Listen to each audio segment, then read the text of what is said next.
Everyone, I am Aastha Chaudhary and welcome to Rau's academy. महत्वपूर्ण संविधान संशोधन की सीरीज़ में आप सभी का स्वागत है। आज हम बात करने वाले हैं 24वें संविधान संशोधन के बारे में। कैसे इसने पार्लियामेंट को एब्सोल्यूट पावर दी कॉन्स्टिट्यूशन में कहीं भी अमेंडमेंट करने की, कैसे जो है इस पावर का मिसयूज़ किया गया, इन सभी के बारे में हम बात करेंगे। ये संविधान जो है, ये संविधान संशोधन हमारे संविधान में कहाँ पर चेंज करता है, इन सभी के बारे में हम बात करेंगे। तो आज हम बात करने वाले हैं 24वें संविधान संशोधन के बारे में, 24th कॉन्स्टिट्यूशन अमेंडमेंट के बारे में, जो कब हुआ है, जो हुआ है आपके 1971 में। अब इसका सबसे पहले हम बैकग्राउंड देखते हैं। गोलकनाथ केस आया था 1967 में, याद रखिएंगे। Golaknath case, Golaknath versus state of Punjab.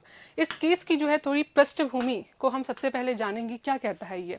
Golaknath जो है, गोलकनाथ और उनकी फैमिली पंजाब वाला जो एरिया है उनमें लगभग 500 एकर्स की जो ज़मीन है ये ओन करते थे। लेकिन सरकार ने, गवर्नमेंट जो है पंजाब की, उन्होंने ऐसे कुछ कानून बनाए जिसको हम भूमि सुधार कानूनों के नाम से भी जानते हैं। उन्होंने ऐसे कुछ कानून बनाए जिसमें कहा गया कि किसी भी व्यक्ति या कोई एक फैमिली है, एक लिमिट तक ही जो है वो अपनी भूमि को ओन कर सकती है। बाकी जो भूमि है उसको सरकार को देनी होगी। सरकार जो बाकी भूमिहीन किसान हैं उसमें वो भूमि बांट देंगे। अब जब ये आता है ये पूरा का पूरा केस, तब ये जो Golaknath versus state of Punjab, ये केस जो है गोलकनाथ और उनकी फैमिली लगाती है कोर्ट में, और ये कहा जाता है कि ये जो है हमारे फंडामेंटल राइट का उल्लंघन करते हैं। हमारा फंडामेंटल राइट होल्ड करने का, प्रॉपर्टी को, हमारे संपत्ति अधिकार, जो हमारा मौलिक अधिकार है, उसको ये जो है उल्लंघन करता है ये पूरा केस। उसके बाद जो है ये केस है वो जाता है सुप्रीम कोर्ट में, और इसके बाद सुप्रीम कोर्ट जो है एक कुछ फैसला सुनाती है। उसमें ये कहता है, सुप्रीम कोर्ट ने ये फैसला सुनाया कि पार्लियामेंट फंडामेंटल राइट में संशोधन नहीं कर सकती। ठीक है। अब जैसे ही ये आता है, इसमें कहा कि कॉन्स्टिट्यूशन अमेंडमेंट को आर्टिकल 13 के संदर्भ में लॉ माना गया है। तब यहाँ हम बात करते हैं, जैसे ही सुप्रीम कोर्ट ने फैसला सुनाया कि पार्लियामेंट जो है, पार्लियामेंट के पास ऐसा कोई एब्सोल्यूट राइट नहीं है कि वो संविधान जो है उसमें फंडामेंटल राइट में वो अमेंडमेंट कर दे। और उसने कहा कि जो आर्टिकल 13 है, आर्टिकल 13 फंडामेंटल राइट के लिए बहुत बड़े प्रोटेक्शन का काम करता है। क्या बोलता है आर्टिकल 13? कहता है कि ऐसा कोई भी लॉ, ऐसी कोई भी विधि, ऐसा कोई भी कानून जो फंडामेंटल राइट का उल्लंघन करता है, उसे नल एंड वॉइड घोषित कर दिया जाएगा। मतलब कि वो जो है इन्फोर्स नहीं किया जाएगा, पार्लियामेंट कोई भी ऐसा कानून अगर लागू करती है तो। अब जैसे ही ये केस आया, सरकार की जो शक्ति है संविधान को संशोधन करने की, उसमें एक लिमिट लग गई। अब इसी के लिए लाया गया था 24th कॉन्स्टिट्यूशन अमेंडमेंट एक्ट। अब हम यहाँ देखते हैं पार्लियामेंट की प्रतिक्रिया। ठीक है, पार्लियामेंट की प्रतिक्रिया हम किसके विषय में बोल रहे हैं? इस केस के विषय में। याद रखेंगे 24th कॉन्स्टिट्यूशन अमेंडमेंट से जुड़ा हुआ बहुत बड़ा जो केस है वो है गोलकनाथ केस। उसके बाद आया 24th कॉन्स्टिट्यूशन अमेंडमेंट एक्ट। इसमें कहा संसद की कॉन्स्टिट्यूएंट या अमेंडिंग पावर, मतलब कि संविधान को संशोधन करने की, संशोधन का मतलब चेंज करने की, वेरी करने की, ऐड करने की, ठीक है, पावर को स्पष्ट करना और संविधान के फंडामेंटल राइट सहित किसी भी प्रावधान में संशोधन करने की शक्ति को पुनः स्थापित करना।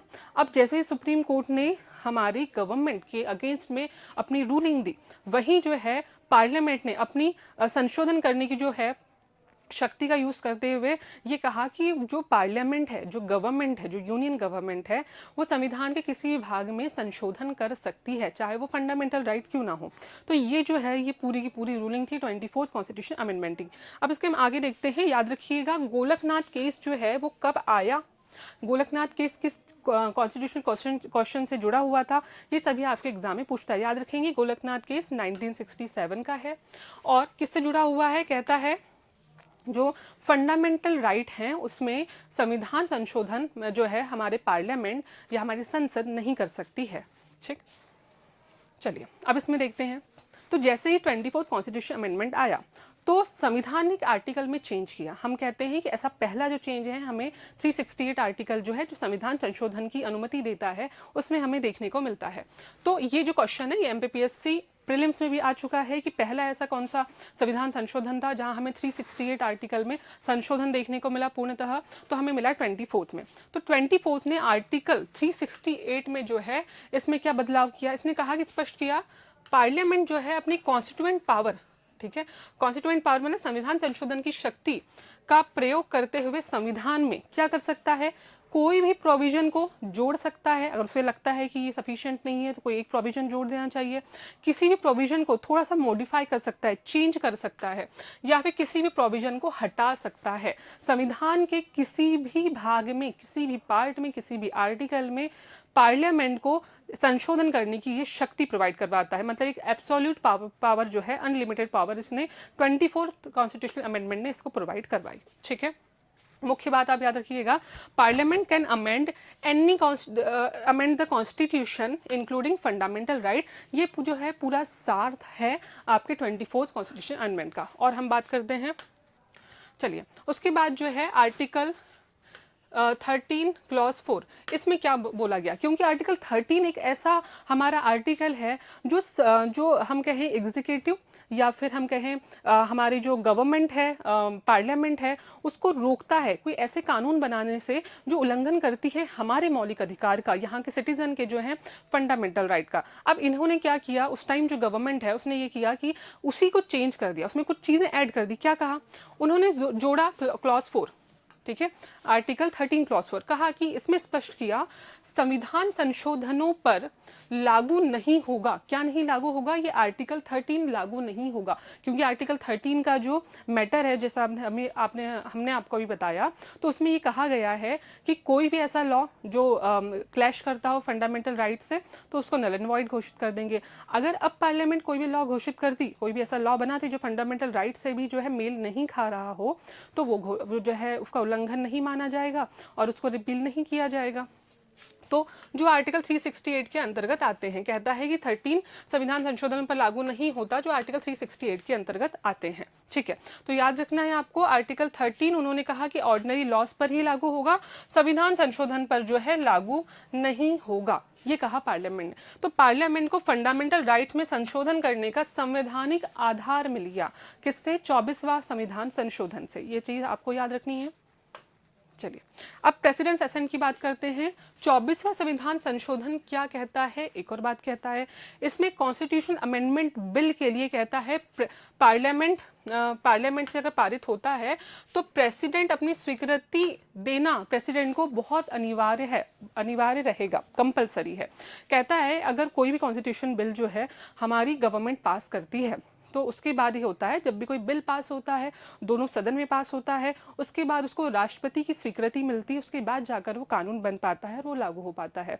लेकिन इसमें कहते हैं, इसमें जो है एक और इसमें प्रोविजन होते हैं कि जो राष्ट्रपति हैं वो एक बार पुनर्विचार के लिए वापस भेज सकते हैं। बहुत सारे बिल में जो है ऐसी प्रोविजन दिए हुए हैं, लेकिन उन्होंने कहा कि जब भी संविधान संशोधन बिल आएगा वो पारित हो जाएगा दोनों सदनों से, तो इस विषय में जो है हमारे प्रेसिडेंट, हमारे राष्ट्रपति इसको अनुमति देना ही होगा, ये कंपलसरी है।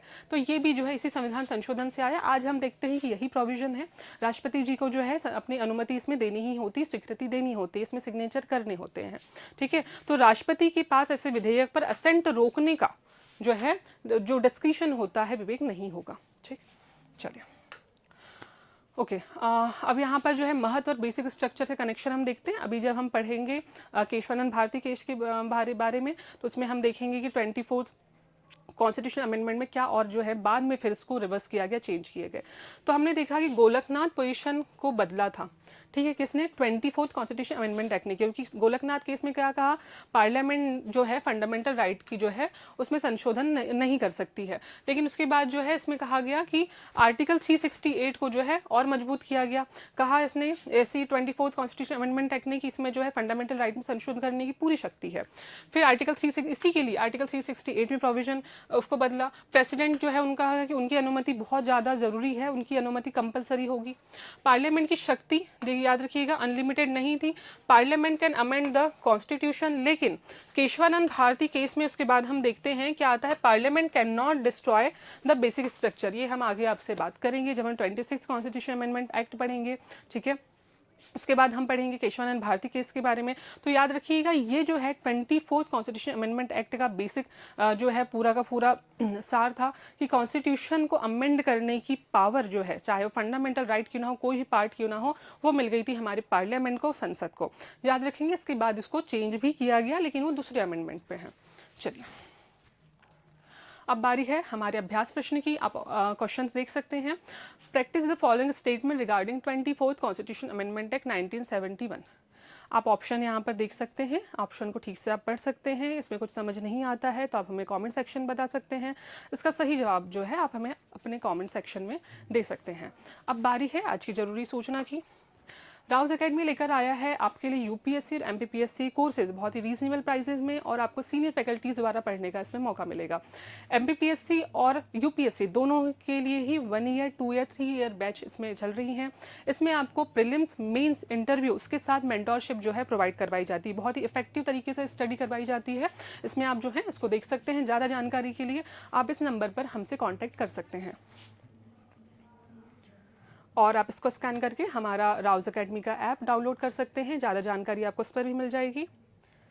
चलिए, so thank you for watching this video. हम मिलेंगे अपने अगले वीडियो में एक नए एनालिसिस के साथ, एक नए संशोधन के साथ और एक नए करंट अफेयर के साथ। तब तक के लिए अपना ध्यान रखिए, बने रहिए राउज एकेडमी के साथ। धन्यवाद।